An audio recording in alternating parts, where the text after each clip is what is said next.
سلام بچه‌ها، سال نوتون مبارک باشه. امیدوارم که تا الان سال خیلی خیلی خوبی و پیش رو گذاشته باشین و اینکه تعطیلات حسابی بهتون خوش گذشته باشه. همینجور که پیداست این اولین ویدیو سال جدیده. من واسه این ویدیو بین دو تا آپشن مونده بودم، یعنی گفتم خدای من اینو بذارم اول اونو بذارم، چون میخواستم که آیتم اولی که قرار آموزش داده بشه توی سال جدید یه آیتم خیلی خفن باشه، شما خیلی دوستش داشته باشین و خلاصه که شروع خوبی داشته باشیم سال جدید. و بالاخره بعد از کلی فکر کردن تصمیم گرفتم این آموزش رو واسهتون بذارم. آموزش یک مدل کی که مطابق سلیقه خیلیاتونه، هم در داره و وسایلتون توش محفوظ تره و همچنین گوشیتون و کلی وسیله دیگه هم توش جا میشه. و قبل از اینکه آموزش رو شروع کنیم، اگه تا الان عضو خانواده هنرمند ژامور نشدین، ممنون میشم که کانال رو سابسکرایب کنین و اینکه اگه ویدیو رو دوست دارین و براتون مفیده، ویدیو رو لایک کنین تا اینکه من متوجه بشم که شما ویدیو رو دوست دارین و اینکه با انرژی بیشتری ویدیوهای بیشتری واسهتون بذارم.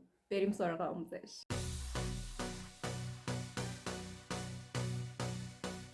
برای بافت این کیف احتیاج داریم به تقریباً 500 گرم کریستال مکعبی سایز 10 که البته شما میتونین از مدل‌های مختلف مهره استفاده کنین، ولی اگه میخواین بهترین نتیجه رو از این بافت بگیرین بهتره از کریستال مکعبی استفاده کنین. و تقریباً 40 متر نخ ماهیگیری شماره 7. یک عدد قفل مگنتی ساده یا همون پایه‌دار هم بهش میگن. 2 عدد مدبر و تقریباً 1 متر زنجیر. برای شروع تقریباً 150 سانت از نختون جدا کنین یا اینکه دو تا دستتون رو باز کنین و به اون اندازه نخ جدا کنین، اونجوری نه کوتاه نه بلند و تقریباً 150 سانت میشه.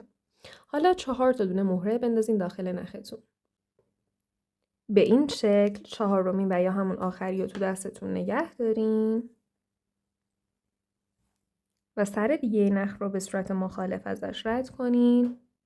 دو انتهای نخ رو به هم بچسبونین یا به اصطلاح همسر کنین و بعد بکشین. به این شکل اولین خونمون که یه خونه 4 تایی هست تشکیل شد. برای ادامه 3 تا دونه مهره برداریم و بندازیم داخل یکی از سرای نختون. فرقی نداره کدوم. به این شکل سومی رو دستتون نگه دارین. بیارین سر نخ. سر دیگه نخ رو به صورت مخالف ازش وارد کنین. دو انتهای نخ رو به هم بچسبونین یا به اصطلاح همسر کنین و بکشین. بچه‌ها همسر کردن رو واسه این انجام میدیم که وقتی که نخمون جدیده ثبات نداره. اگه این کار انجام ندیم یه سر نخمون در انتها خیلی بلنده و یه سر نخمون خیلی کوتاه. این همسر کردن تا 3 تا خونه اول وقتی که نختون جدیده ادامه بدین و بعدش نختون دیگه ثبات پیدا میکنه و دیگه لازم نیست انجام بدین. به این صورت بچه‌ها اینجا ردیف اولمون که شامل 2 تا خونه 4 تایی هست تشکیل شد. حالا برای شروع ردیف دوم 3 تا دونه مهره بردارین و بندازین داخل این نختون که به سمت بیرون از کار هست. به این شکل سومی رو بیارین سر نخ و با سر دیگه این نخ ببافین، همسر کنین و بکشین.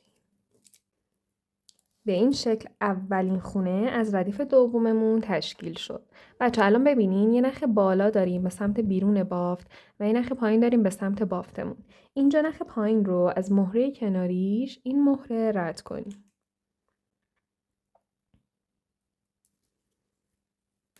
و حالا 2 تا دونه مهره بندازین داخل این نخ پایینتون و با نخ بالا ببافین. به این شکل دومی رو تو دستتون نگه دارین و با سر دیگه این نخ ببافین. اینجا دیگه لازم نیست همسر کنین. بکشین. به این شکل دومی ردیفمونم که شامل 2 تا خونه 4 تایی هست تشکیل شد. برای شروع ردیف جدید و ردیف سوم 3 تا دونه مهره بردارین و بندازین داخل این نختون که به سمت بیرون از کار هست. نگاه کنین این به سمت کارمونه و این نخ به سمت بیرون کار. 3 تا دونه مهره بندازین داخل این نخ. به این شکل سومی رو بیارین سر نخ و با سر دیگه نخ ببافین. به این شکل اولین خونه از ردیف سوممون تشکیل شد. برای ادامه نخ پایینتون ببین این نخ بالاست که به سمت بیرون کار هست و این نخ پایینه که به سمت بافتتون هست. این نخ پایین رو از مهره کناریش این مهره رد کنید. بچه اگه دارین با مکعبی میبافین، بافت مکعبی باید با دستتون باش بازی کنین که کج و کوله نشه در انتها. بعد صاف کنین با دستتون و بافت رو ادامه بدین. الان واسه اتمام ردیف سوم یا همون خونه دوم ردیف سوم 2 تا دونه مهره بردارین، بندازین داخل این نخ پایینتون و با نخ بالا ببافین. به این شکل دومی دستتون نگه دارین و با سر دیگه نخ ببافین. سومی ردیفمون هم که شامل 2 تا خونه 4 تایی هست تشکیل شد. الان میخوایم ردیف چهارم و ردیف بعدی رو شروع کنیم. برای این کار 3 تا دونه مهره بندازین داخل این نختون که به سمت بیرون از بافت هست. سومی رو نگه دارین تو دستتون و با سر دیگه نخ ببافین. به این شکل اولین خونه از ردیف جدیدمون تشکیل شد. الان اینجا یه نخ پایین دارین که به سمت بافت هست و یه نخ بالا که به سمت بیرون بافت. این نخ پایین رو از مهره کناریش رد کنین. و حالا 2 تا دونه مهره بندازین داخل نخ پایینتون و با نخ بالا بافت این ردیف رو تکمیل کنین.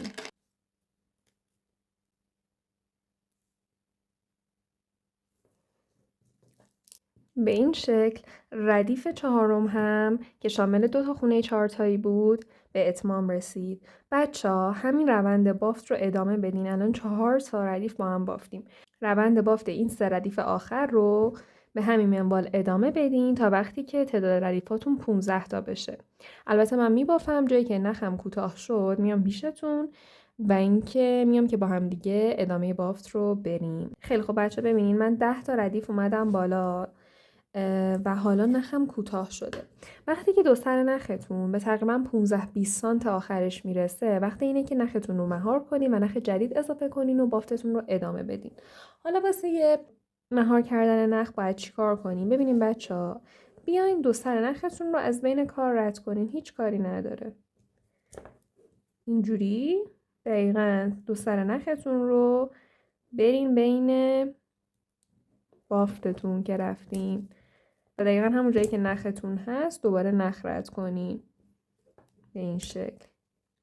فقط مثلا از این ور نه این به این ور، یه جور نه این که نختون بیفته وسط بافت. تمیزی بافتتون رو از بین نبره. میبینین همون جایی که دقیقا نخ از قبل هست همون جاها نختون رو رد کنین تا هم این قسمت دیگه باز نشه و همچنین یکم بافتتون محکم بشه.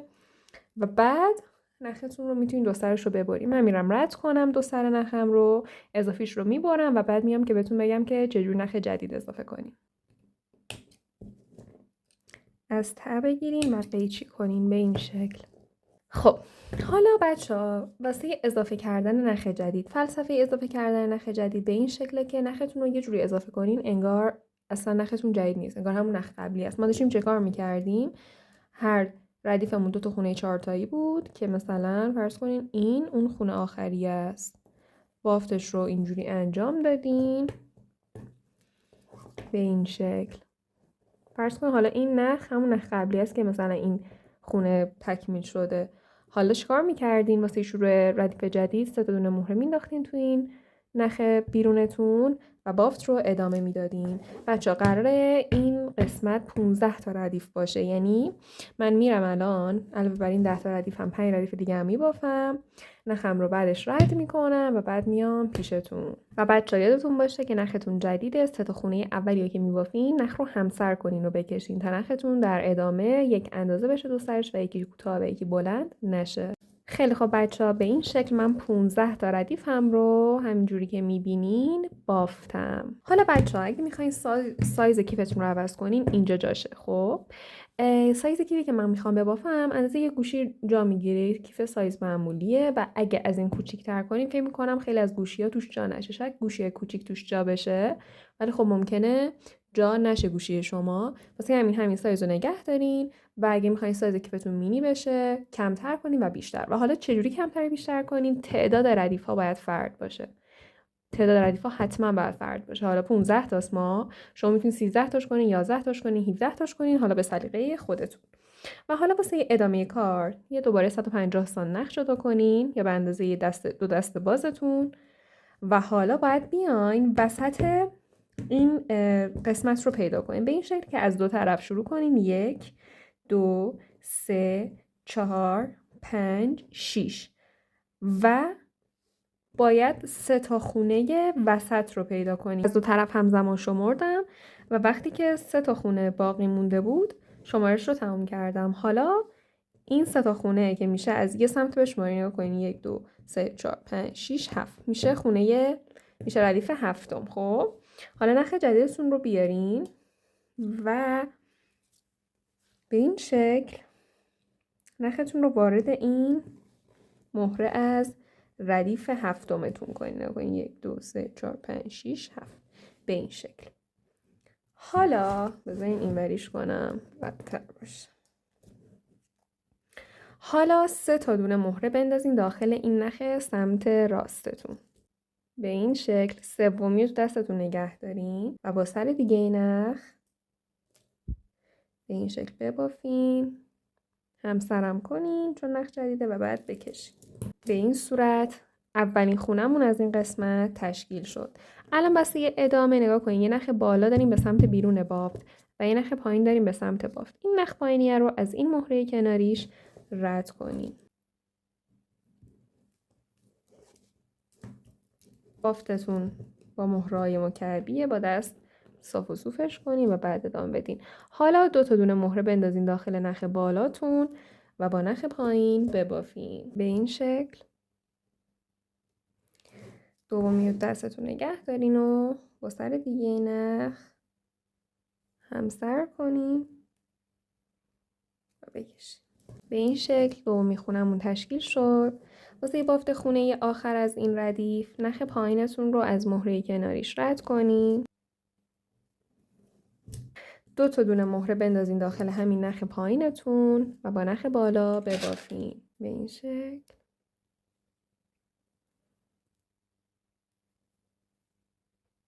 همسر کنین و بکشین. بچه به این شکل ردیف اولمون که شامل 3 تا خونه هست تشکیل شد. بچه ببینین این 3 تا خونه دقیقاً در موازات این 3 تا خونه‌ای که توی این قسمتمون پیدا کرده بودیم بافته شد. حالا باید همین 3 تا خونه رو ادامه بدیم. ردیف اولمون شامل 3 تا خونه است که باید همین منوال رو ادامه بدیم تا 7 تا خونه. الان واسه شروع ردیف دوم 3 تا دونه مهره بردارین و بندازین داخل این نختون که به سمت بیرون از این 3 تا خونه هست، 3 تا خونه جدیدمون. این شکل سومی رو دستتون نگه دارین و با سر دیگه نخ به این شکل بکشین و ببافین.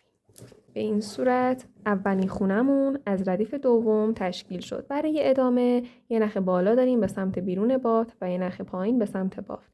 نخ پایین رو از مهره کناریش رد کنین. به این شکل صاف و صوف کنین. 2 تا دونه مهره بندازین داخل نخ بالاتون و با نخ پایین ببافین. به این شکل با سر دیگه نخ ببافین. دومی خونه از ردیف دوممون تشکیل شد. برای بافت خونه آخر از ردیف دوم نخ پایین رو از مهره کناریش رد کنین. 2 تا دونه مهره بردارین و بندازین داخل همین نخ پایین و با نخ بالا ببافین.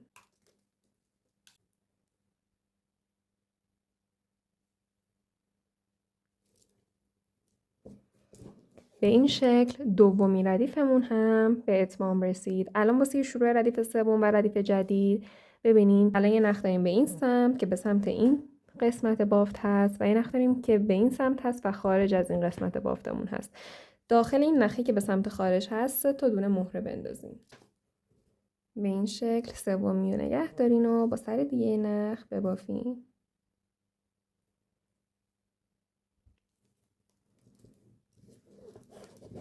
به این شکل خونه اول از ردیف سوممون تشکیل شد. خونه بعد رو نخ پایینتون رو از مهره کناریش رد کنین. 2 تا دونه مهره داخل نخ بالاتون بندازین و با نخ پایین ببافین.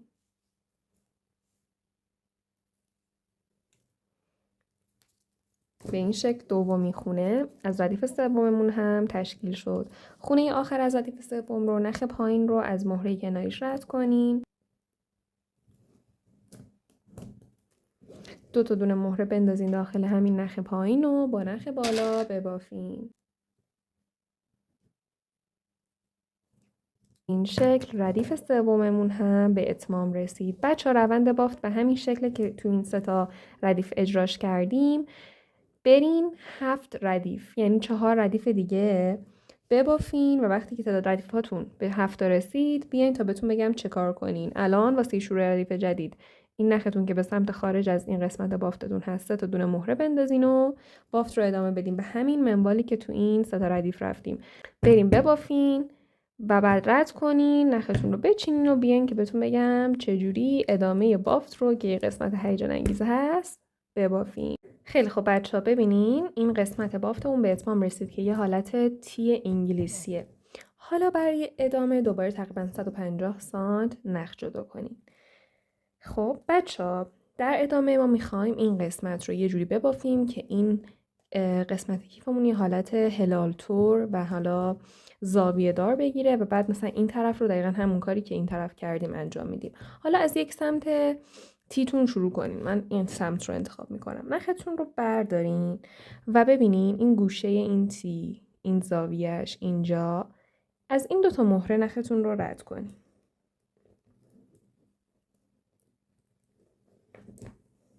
و حالا اینجا داخل این نختون که به سمت سر تی هست 2 تا دونه مهره بندازین. و حالا با سر دیگه نخ ببافین. نخ جدیده تا 3 تا خونه اول همسر کنین.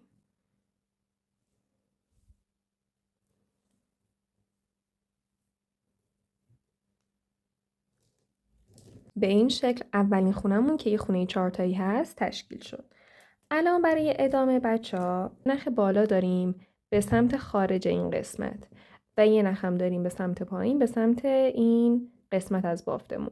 این نخ پایین رو از این مهره کناریش رد کنیم. حالا 2 تا دونه مهره بندازین داخل این نخ بالاتون و ببافین.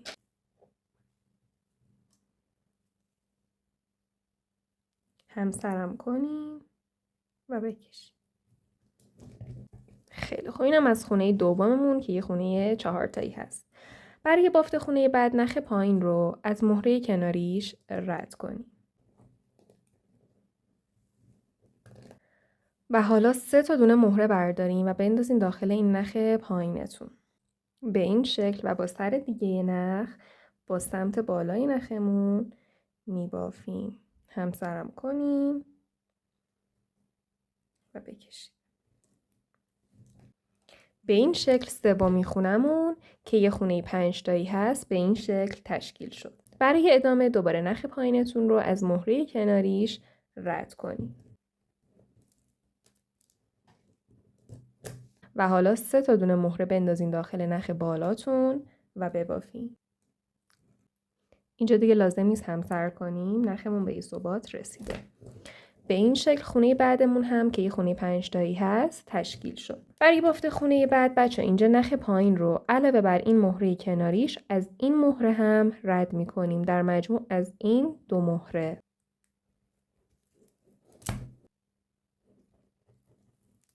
خیلی خوب. حالا 2 تا دونه مهره برداریم و بندازیم داخل این نخ بالاتون و ببافیم.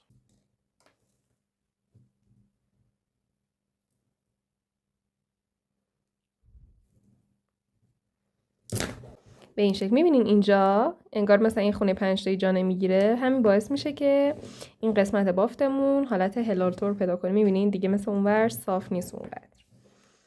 حالا این قسمت نختون رو که میشه نخ پایینتون که به سمت بافتتون هست از مهره کناریش این مهره رد کنین. و حالا 2 تا دونه مهره بندازین داخل نخ بالاتون و با سر دیگه نخ ببافین.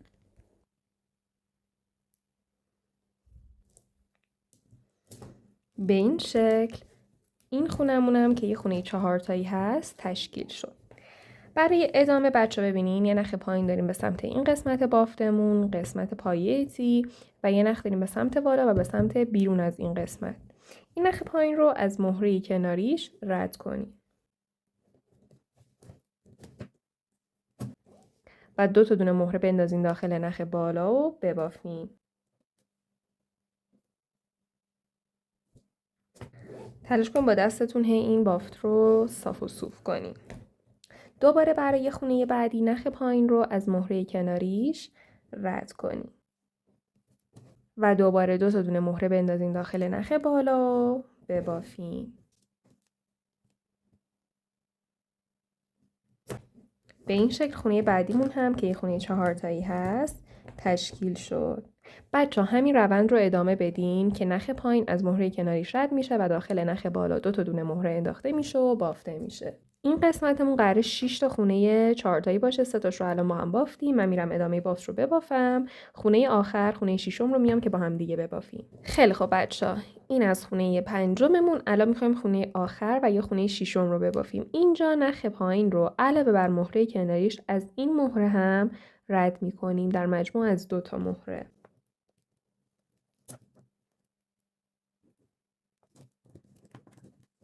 به این شکل. الان اینجا یه دونه مهره برداریم و بندازیم داخل یکی از سرای نختون، فرقی نداره کدومو، ببافیم. برای ادامه این نختون که به سمت این قسمت پایه تیتون هست، از مهره کناریش این مهره رد کنیم. این ردیفمون 4 تایی بود همه خونه. قرار این ردیفی که شروع کنیم همه خونه‌های 5 تایی باشه. پس الان اینجا ببینیم بین 2 سر نخمون 2 تا دونه مهره هست. این خونه 5 تاییه، پس 3 تا دونه مهره برمی‌داریم و میندازیم داخل این نخمون که به سمت پایه تیمون هست و میبافیم.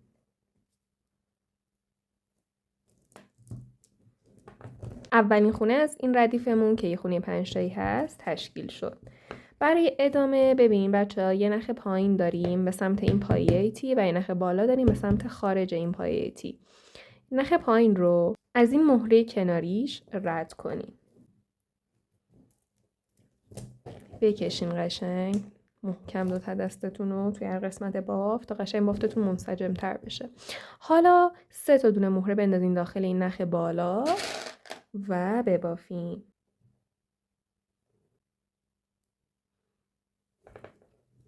این شکل خونه دوممون هم که یه خونه 5 تایی هست تشکیل شد. خونه بعد رو هم به همین منوال نخ پایین رو از مهره کناریش رد کنیم. داخل نخ بالا 3 تا دونه مهره بندازین و ببافین. به این شکل سومین خونه هم تشکیل شد. بچه‌ها ادامه بافت رو به همین شکل برین. نخ پایین از مهره کناریش رد میشه، داخل نخ بالا 3 تا دونه مهره انداخته میشه و بافته میشه. این ردیف هم دوباره 6 تا خونه داره. الان 3 تاش رو با هم بافتیم. من میرم میبافم. خونه ششم رو میام که با هم دیگه ببافیم. خیلی خب بچه‌ها، الان رسیدیم به خونه آخر و خونه ششم. اینجا نخ پایین رو علاوه بر مهره کناریش از این مهره هم رد کنیم و 2 تا دونه مهره بندازین داخل نخ بالاتون. بچه‌ها اینجا می‌خوایم از بافت گره استفاده کنیم. بچه‌ای که ویدیوی قبل رو دیدن احتمالاً آشنان با این بافت. این بافت رو وقتی انجام میدیم بهتره که انجام بدیم وقتیه که بافت‌های بالای 4 تا خونه، یعنی 5 تا 6 تا 7 تا میخواد نختون تموم شه. الان نخ من به 15 20 تا آخرش رسیده و میخوام نخم رو رد کنم و ادامه کار رو برم.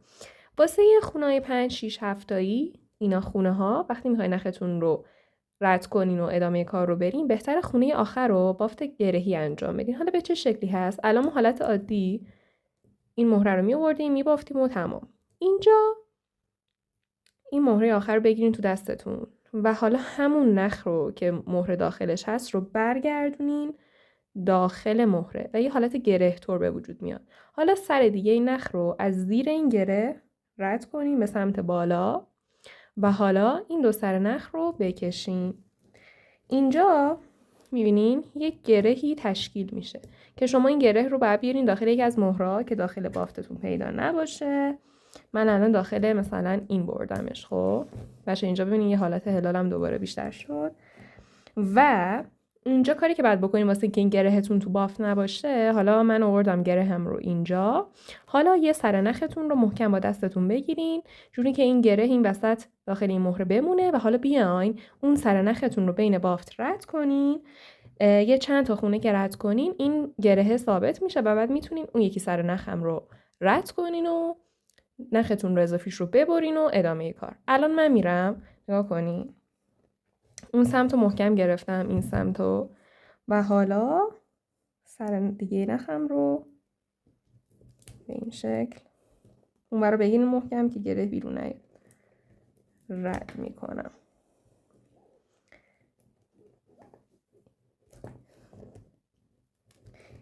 توضیحات خیلی زیادی در مورد این بافت دادم. فکر کنم توی بافت جام بود اشتباه نکنم. خیلی توضیح دادم چون اون بافت پره بافتای 5 تایی 6 تایی 7 تایی بود. کلی توضیحات مفصل در موردش دادم که چرا خوبه چرا بده و اینا. حالا نسبتا این گرهمون حس میکنین دیگه، نختون تکون نمیخوره. خب و حالا بیاین اون یکی سر نخم رو رد کنین تا یه جایی تا این قسمت بافتتون محکم شه. من میرم رد کنم، اضافیش رو میبرم و بعد میام که با هم دیگه ادامه کار رو بریم. خیلی خب من نخم رو رد کردم. بچه میبینین حالت هلال طوری که گرفته این حالت عادیشه. الان با بافتی که انجام دادیم این اومده این شکلی جمع شد و به این صورت هلال طور شده. الان واسه ادامه دوباره تقریبا 150 سانت نخ برداریم. این مهره رو میبینین تو این قسمت تیتون. نختون رو از این رد کنین به این شکل و حالا این سر نختون رو از این دوتا مهره هم رد کنین.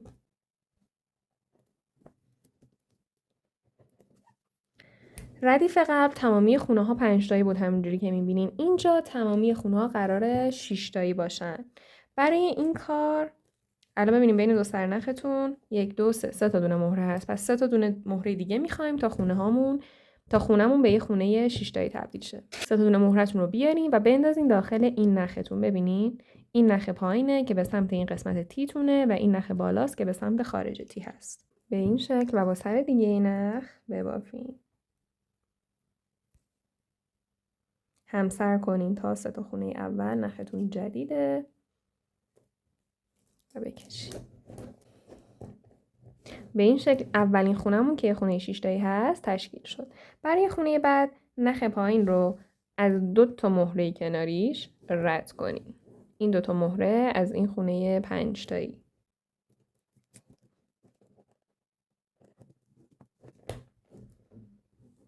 حالا دوباره 3 تا دونه مهره بندازین داخل نخ بالاتون و ببافین. همسر کنین و بکشین. اینجا رو محکم بچه بکشین که قشنگ خونه هاتون خوشگل تشکیل بشن به این شکل. حالا دوباره واسه بافت خونه بعد نخ پایین رو از 2 تا مهره کناریش از این خونه 5 تایی رد کنین.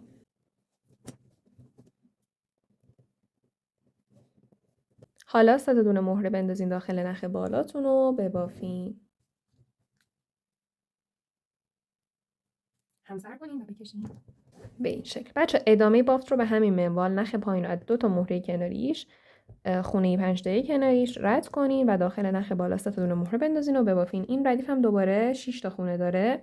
من میبافم خونه 6 و خونه آخر رو میام که با هم دیگه ببافیم. خیلی خب بچه‌ها رسیدیم به خونه آخر. خونه آخر رو نخ پایین رو علاوه بر این 2 تا مهره این خونه 5 تایی از این مهره هم رد کنین. یعنی در مجموع از این 3 مهره.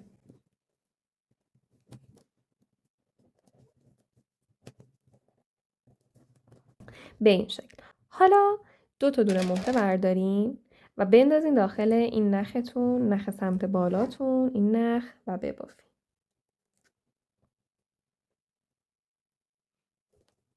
و بکشین. خیلی خوب. این ردیفمون هم که شامل خونه‌های 6 تایی بود به اتمام رسید. برای شروع ردیف آخر این ردیف که قراره با هم دیگه شروع کنیم نخ پایین رو از این مهره رد کنیم. این ردیف قراره همه خونه ها شامل خونه های 4 تایی باشه. پس الان 2 تا دونه مهره بندازین داخل این نختون و ببافین. اولین خونمون که خونه 4 تایی هست تشکیل شد.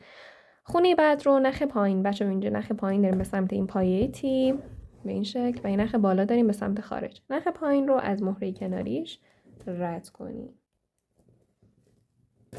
حالا 2 تا دونه مهره بندازین داخل نخ بالا و ببافیم.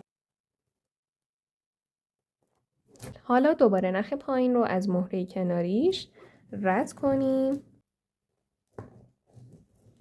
و داخل نخ بالا 2 تا دونه مهره بندازین و ببافیم. به این شکل.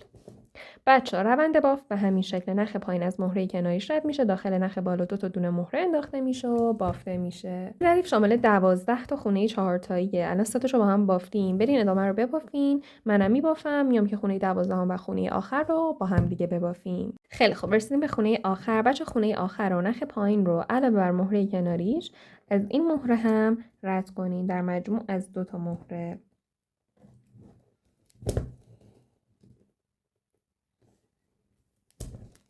به این شکل. حالا یه دونه مهره بردارین بندازین داخل یه سر نخ، فرقی نداره کدوم، و با سر دیگه نخ به این شکل ببافیم. به این صورت بچه این میممون به اتمام رسید. حالا اینجا نخمون دیگه کوتاه شده. برین نختون رو رد کنین، اضافیش رو بچینین و بعد بیاین که بهتون بگم چیکار کنین. خیلی خوب بچه، من نخم رو رد کردم و اضافیش رو بریدم به این شکل. بچه حالا که این سمت از تیمون رو بافتیم و این حالت هلال طور شکل گرفت، حالا بعد این سمت رو دقیقا مثل همین سمت ببافیم تا این تی این ور هم هلالی بشه. برای این کار دوباره تقریبا 150 سان نخ بردارین. واسه اینکه متوجه شین راحت تر اینو به این سمت بچرخونین و نختون رو دوباره از این 2 تا مهره رد کنین.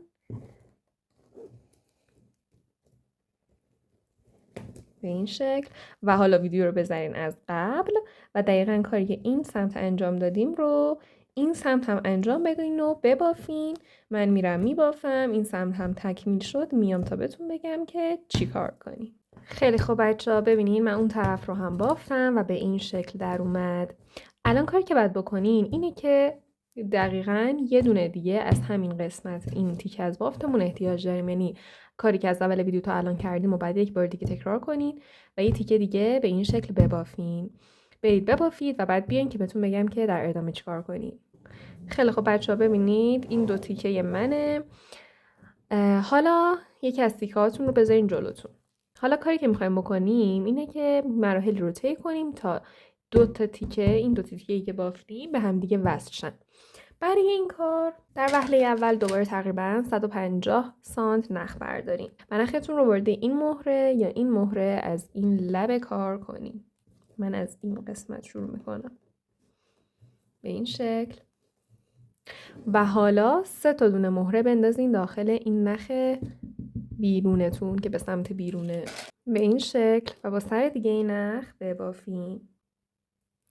نخ جدیده، همسر کنین و بکشید به این شکل. اولین خونمون که یه خونه 4 تایی هست تشکیل شد. الان بچه برای ادامه ببینین یه نخ پایین داریم به سمت بافت، یه نخ بالا داریم به سمت خارج بافت. این نخ پایین رو از این مهره کناریش رد کنین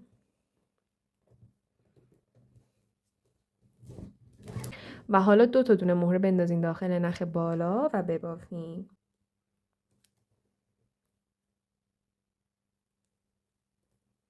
همسر کنین و بکشید. به این شکل دومی خونمون هم که یه خونه 4 تایی هست تشکیل شد. خونه بعد رو نخ پایین رو از مهره کناریش رد کنیم به این شکل. داخل نخ بالا 2 تا دونه مهره بندازین و ببافین.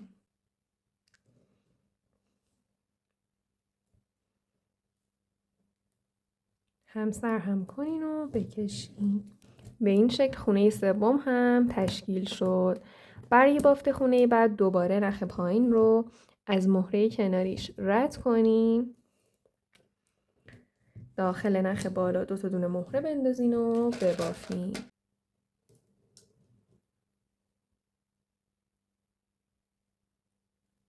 اینجا دیگه لازم نیست همسر کنین و بکشین. بچه روند بافت به همین شکله، همین شکلی ادامه بدین. نخ پایین از مهره کناریش رد میشه و داخل نخ بالا 2 دونه مهره انداخته میشه و بافته میشه. من همین روال رو ادامه میدم. بعد ادامه بدین تا دور این قسمتمون رو بزنیم تا دوباره این خونه اول. من میبافم، نخم که تموم شد میام بهتون بگم که چجور نخ جدید اضافه کنیم. خیلی خب بچه‌ها، من تا اینجا رو بافتم. اینجا نخم کوتاه شد، رد کردم، بریدم و حالا دوباره 150 سان نخ جدا کردم. بچه‌ها بهتون گفتم فلسفه اضافه کردن نخ به این شکلی که نخ رو جوری اضافه کنین که انگار نختون همون نخ قبلی است. انگار دارین بافت رو ادامه میدین و میبافین. چه شکلی بود؟ همینجور که داشتین خونه رو میبافتین، مثلا فرض کنین این خونه رو بافتین، نختون به چه شکل بود؟ داخل اینو بعد تصور کنین که نختون به چه شکله و بعد به راحتی میتونین نختون رو هر جایی که نختون تموم شد اضافه کنین. به این شکل بود. الان فرض کن اینجا این قسمت رو این خونه رو بافتم و نخم الان این شکلیه. این نخ مثلا قدیمیمه. و الان چیکار میکردم؟ نخ پایین رو از مهره کناریش رد میکردم، داخل نخ بالا 2 دونه مهره مینداختم و میبافتم. و بچه حواستون باشه که تا ساخت خونه اول اگه نختون جدیده همسر کنین که نختون کوتاه بلند نشه. به همین شکل ادامه بدین. بیاین که خونه آخر رو با هم دیگه ببافیم. خیلی خب بچه‌ها، بافتیم الان رسیدیم به خونه آخر. خونه آخرم دوباره نخ پایین رو از مهره کناریش رد کنین به این شکل و اینجا 2 دونه مهره بندازین داخل نخ پایینتون، پایین، و با نخ بالا ببافین به این شکل. خونه آخرمون از این ردیف تشکیل شد. بچه اینجا الان یه ردیف به این شکل دور این قسمت کیفمون بافتیم. خب الان میخوایم یه ردیف دیگه به همین شکل ببافیم. الان پس اینجا باید چیکار کنیم؟ باید اینجا داخل این نختون که به سمت بیرون بافت هست 3 دونه مهره بندازین و با سر دیگه نخ ببافین. اگه بچه اینجا نختون تموم شده نخ رو رد کنین و دوباره نخ جدیدتون رو داخل همین مهره اضافه کنین و به همین شکل مثل من ادامه بدین. فقط نختون اگه جدیده باید همسر کنین تا 3 خونه اول. به این شکل خونه اول از ردیف دوممون تشکیل شد. خونه های بعد رو هم به همین منوالی که ردیف پایین رو بافتیم، نخ پایین از مهره کناریش رد میشه، داخل نخ بالا 2 دونه مهره انداخته میشه و بافته میشه.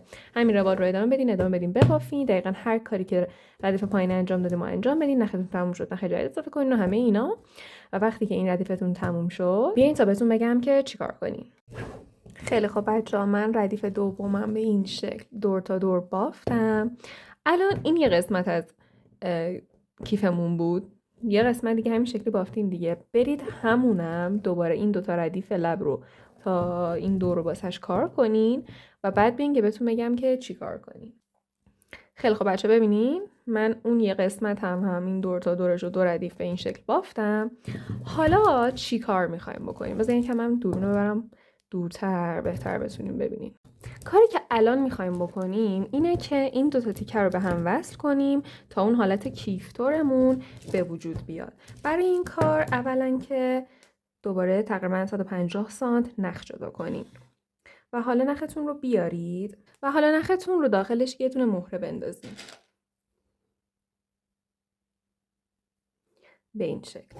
یکی از تیکه‌هاتون رو بیارید، خب به این شکل بذارید، به این شکل بذارید جلوتون و حالا همین نخ رو از این مهره از این لبه رد کنیم. ببینیم چیه، کجاست دقیقاً، از اینجا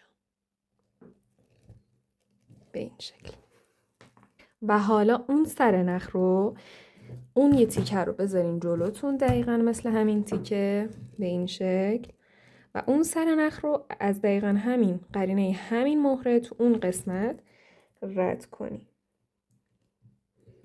به این شکل. رو دوست سر نخ رو بکشین به این صورت، میبینیم. حالا یه دونه مهره برداریم و بندازین داخل یکی از سرای نختون، فرقی نداره کدوم، به این شکل. و حالا با اون سر نخ ببافیم به این شکل. نخ جدیده، حتما همسر کنیم و بعد بکشیم. بچه به این شکل اولین خونمون از این رابطه بین این 2 تیکمون تشکیل شد. الان باید چی کار کنیم واسه بافت خونه بعد؟ این نخ سمت راست رو از این مهره کناریش و نخ سمت چپ رو از این مهره کناریش رد کنیم.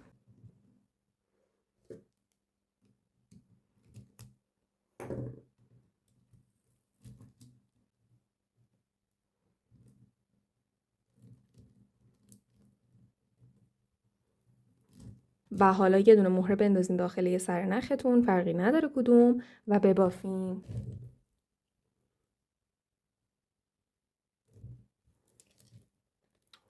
همسر کنین و بکشین. به این شکل خونه دوم هم تشکیل شد. خونه بعد رو هم دوباره به همین منوال نخ سمت راست رو از مهره کناریش، نخ سمت چپ رو از مهره کناریش رد میکنیم و با یه دونه مهره بافت این خونه رو به اتمام میرسونیم.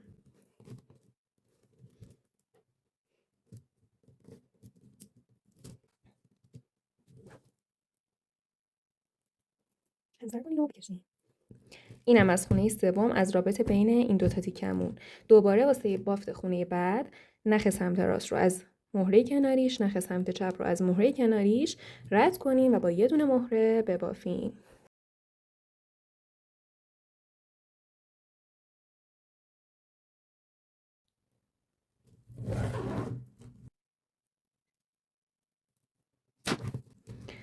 بچه‌ها ببینین به این شکل 4 تا خونه از این رابط رو با هم دیگه بافتیم. همین منوال رو ادامه بدین که نخ سمت راست از مهره کناریش، نخ سمت چپ از مهره کناریش رد میشه و با یه دونه مهره بافت خونه به اتمام میرسه. همین روال رو ادامه بدین، منم ادامه میدم. وقتی که نخم کوتاه شد میام بهتون میگم که چجوری نخ جدید اضافه کنین و ادامه کار. خیلی خوب بچه‌ها ببینین من این شکلی وصل کردم، اینجا نخم کوتاه شد، رد کردم و الان میخوام نخ جدید اضافه کنم. برای این کار دوباره یه مقدار نخ جدا کنین و بهتون گفتم فلسفه اضافه کردن نخ به این شکله که نخ رو ببرین همون جایی که بودین و انگار نختون رو نبردین، دارین کارتون رو ادامه میدین به این شکل که انگار این خونه آخره. الان بافتین و الان میخواین ادامه کار رو برین که نخ سمت راست دارین و نخ سمت چپ و به همین منوال ادامه میدین. من میبافم این قسمت رو تا اینجا ادامه بدین تا آخر خونه ببافین، نختون رو رد کنین و بعد بیاین که بهتون بگم که در ادامه میخوایم چیکار کنیم. خیلی خوب بچه‌ها به این شکل بافت این قسمت از کیفمون به پایان رسید. کاری که الان میخوایم بکنیم بچه‌ها اینه که این دو طرف کیفمون رو جمع کنیم.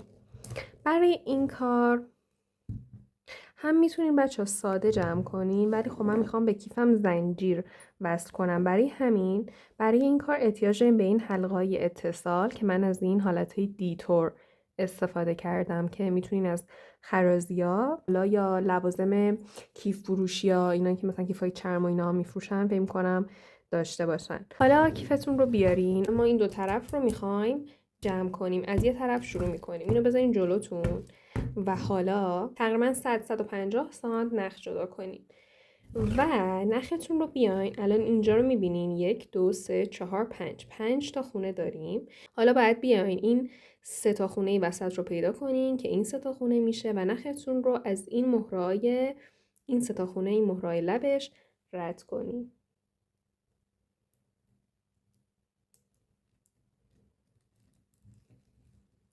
به این شکل.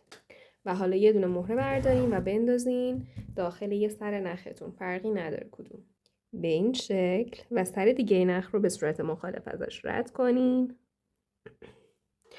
همسر کنین و بکشین. اینجا باید فشار دستتون زیاد باشه بچه‌ها، چون میخوایم این تیکه جمع بشه. یکم با دستتون هم فشار بیارین، به این شکل میشه. نگاه کنین دیدین؟ یکم با دستتون فشار بیارین که به این حالت بشه. حالا باید بیاین این نخ سمت راست رو از این مهره کناریش و این نخ سمت چپ رو از این مهره کناریش رد کنین.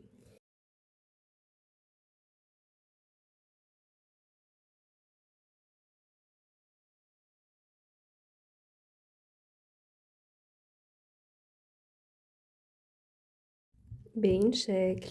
و حالا اینجا یک از حلقاتون رو بیارین، یک از مهرهاتون رو هم بیارین داخل یک از سرای نختون، یه دونه مهرتون رو بندازین به این شکل و بعد داخل همون حلقتون رو هم بندازین به این شکل. حالا اون سر نختون رو بیارین و ببافین. همسرم کنین و بکشین. بچه اینجا رو نگاه کنین. این حلقتون الان این گوش است. اینجا جای اشتباهیه. بعد این حلقه بیفته این وسط. خب برای این کار ببینین حلقتون کدوم طرفه، به سمت کدوم نخه.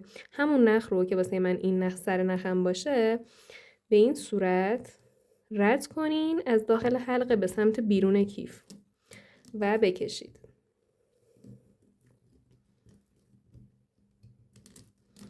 بکشید و حالا حلقتون افتاد دقیقاً وسط به این شکل. میبینین؟ حالا برای ادامه دوباره این نخ سمت راست رو از مهره کناریش و این نخ سمت چپ رو هم از مهره کناریش رد کنید.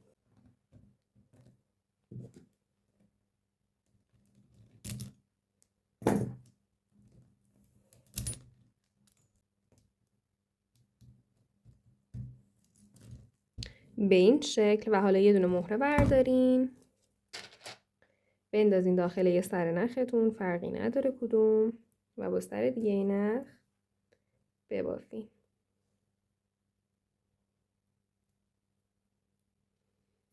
همسر کنین و بکشین. ببینید اینجا نباید این شکلی باشه. الان ببینید این مهره بیرون از این حلقه است. این حلقه باید بره داخل این مهره. واسه اینکه این اتفاق نیفته باید چی کار کنین؟ ببینید اینو بردارین دوباره. یکی از سرای نختون رو ببرین اون طرف پیش اون یکی سر نخ. من مثلا اینو میبرم پیش اون یکی سر نخم. خب و حالا میبافم. حالا ببافین.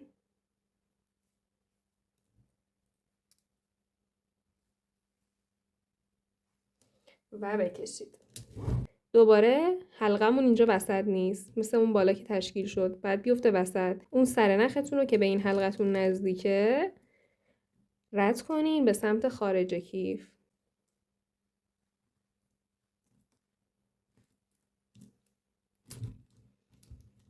به این شکل.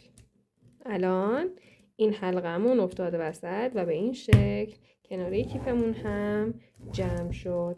الان کاری که باید بکنی اینه که دو سر نخ رو از بین کل کار رد کنین تا این قسمت محکم بشه و قشنگ ثابت بشه. من میرم رد میکنم و بعد میام بهتون میگم که چیکار کنین. خیلی خب بچه‌ها ببینین من این طرف رو قشنگ رد کردم نخ و این قسمت محکم شد و به این صورت هم جمع شد. همین به خاطر مهرهای مکعبی هم اینها هر چقدر بیشتر شکل بدین خودش شکل میگیره به این شکل. حالا دقیقاً همین کاری که این بر کردیم رو برین اون سمت هم انجام بدین. این طرف هم جمع کنین و بعد بیاین که با هم دیگه ادامه کار رو بریم. خیلی خب بچه‌ها ببینین من دو طرف رو جمع کردم به این شکل شده. میبینین؟ حالا بچه‌ها ما اصلا واسه چی اینا رو وصل کردیم؟ چون که قراره زنجیر کیفمون رو وصل کنیم به اینا. حالا کیفتون رو بذارین کنار. برین خرازی. برین خرازی. خب یا حالا وسایل یرقالات فروشی که یرقالات دارن و هر جایی که میدونین زنجیر بخرین. 1 متر زنجیر میخواین به این شکل و 2 عدد مدبر. به اینا میگن بچه‌ها مدبر که این شکلی قراره نکنین بره داخل این حلقه و بعد زنجیر به این متصل بشه. نگاه کنین بچه‌ها من الان اینجا این مدبرم رو وصل کردم به زنجیرم. یه مدبر بعد به این وصل کنیم به این طرف و یه مدبر به اون طرف که اینهاش این مدبره رو بعد وصل کنیم به این زنجیرمون. برای این کار ببینید زنجیرها از حلقه حلقه تشکیل شدن دیگه. یکی از این حلقه ها رو این حلقه آخر رو یعنی باید باز کنین. واسه این کار ببینین حالا یکم مال من باز مونده. یه شیار بذارین این بسته رو نشونتون بدم. یه شیار دارن. نگاه کنین این شیار رو میبینین از اینجا این حلقه ها باز میشن. بعد این دو طرف این شیار یه انباردستی چیزی بذارین و این شکلی بازش کنین. نگاه کنین یه انباردست مثلا این ور میذارم. یه چیزم که از اون ور بگیردش.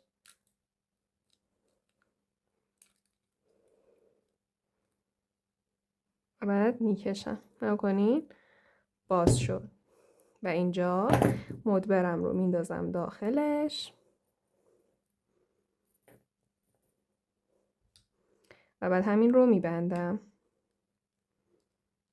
اینجوری با انباردستم. ببین الان یه زنجیر داریم که 2 تا مدبر به 2 انتهاش وصل شده که بعد همینا به این شکل وصل میشن به این حلقه های اتصالی که به کناره های کیفمون وصل کردیم.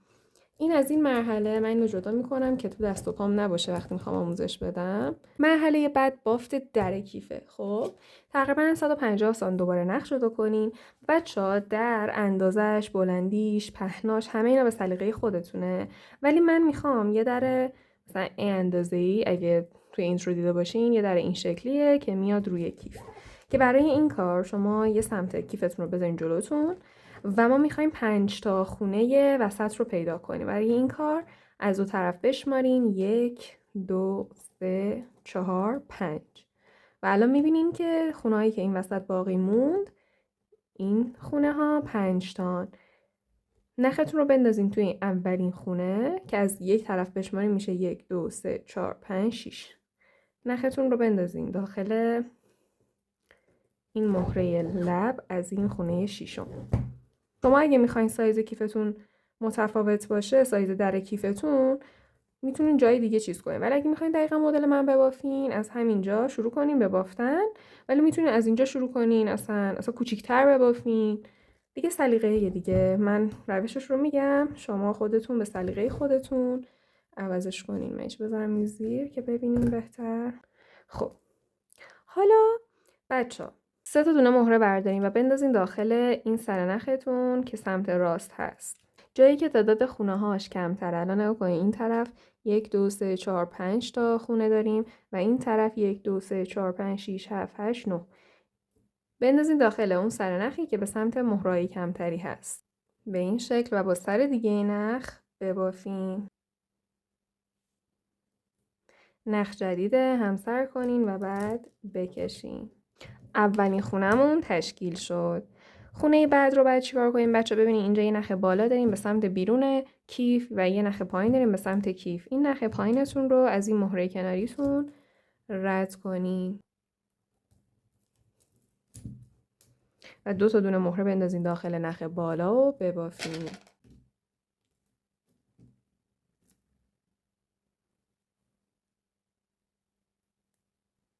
همسر کنین و بعد بکشین به این شکل. خونه بعد رو هم به همین منوال نخ پایین رو از مهره کناریش رد کنین.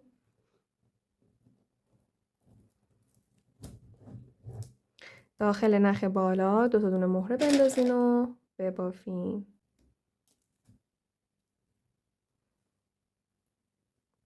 همسر کنین و بعد بکشین به این شکل. دوباره نخ پایین رو از مهره کناریش رد کنین. 2 تا دونه مهره بندازین داخل نخ بالاتون و ببافین.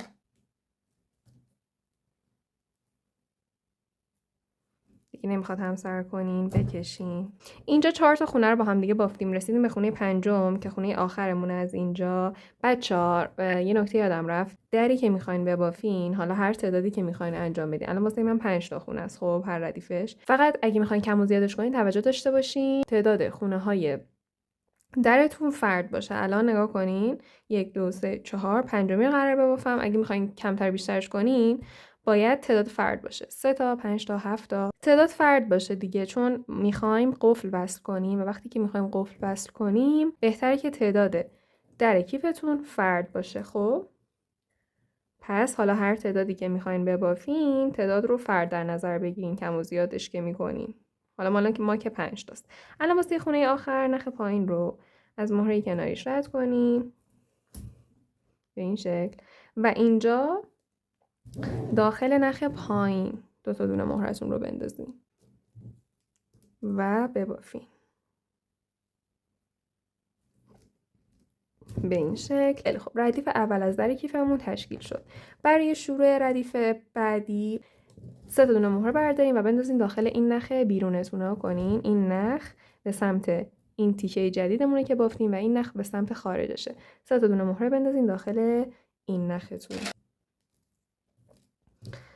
و ببافین به این شکل. و بعد دیگه خونه های بعد رو هم به همین منوال که پایین انجام میدادیم نخ پایین رو از مهره کناریش رد میکنیم، داخل نخ بالا 2 تا دونه مهره میندازیم